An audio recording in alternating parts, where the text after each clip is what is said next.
great binding agent that can hold a bunch of stuff together. So you can make omelettes, you can put leftovers into it, you can make, frittatas, you put leftovers into it, and the eggs hold everything together. This is another great example of that. But before I get on to my green waffles, I'm going to do this great thing called pickling an egg.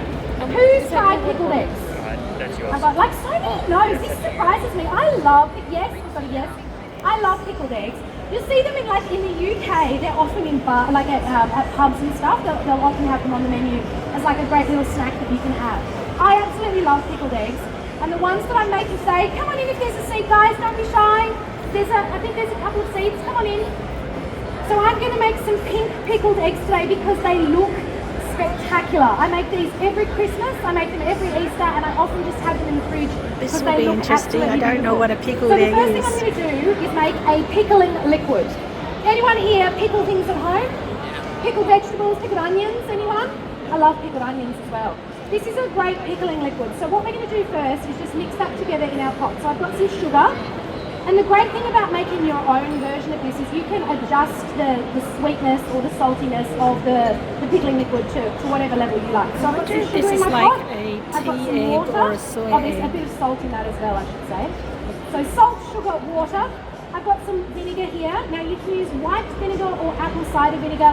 Just don't use a dark vinegar because we want the colour to be the pink. We don't want it to go brown and muddy from other colours in a dark vinegar. So a light vinegar, white or apple cider vinegar. And then into that, I'm going to add, so that's our basic pickling brine there, and then into that, I'm going to add a whole lot of grated up raw beetroot. Now that is going to send our pickling liquid a lovely magenta pink colour. What you would do now is you would heat that very gently on a low heat, just to melt the sugar and the salt into the liquid. That's all you want to do. You don't want it to boil, and you don't want it to get too hot, because that will cook the beetroot, which will stop it being so pink, and it will send it like a dark red colour, which is still fine. So if you do that, it's fine, but you get a lovely red pickled egg instead of a bright pink pickled egg. And I love, in case you can't tell, I like colour.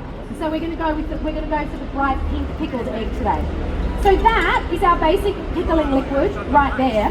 You would warm that gently.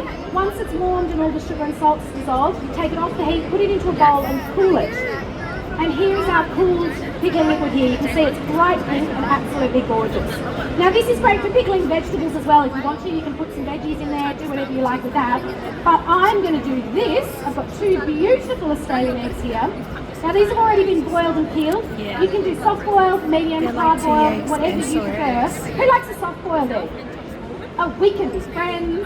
Who likes a hard boiled egg? Don't worry, we can be friends too. I like all. I prefer a soft boiled egg, but you have your eggs the way you like them. So we've got our boiled eggs here. You're just going to sit them straight in the pickling liquid and make sure that they're covered. So if you want them to stay underneath the liquid, you can put a little piece of baking paper on top to keep them submerged, if you like, a cartouche, they call that. You can put that under there, or you can just turn them every now and then while they're in the pickling liquid.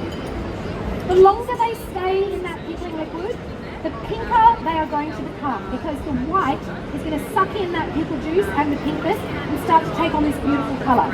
I'm going to leave these for about 10 minutes while we do some other things, and we'll come back and I'll show you how quickly they start to change colour.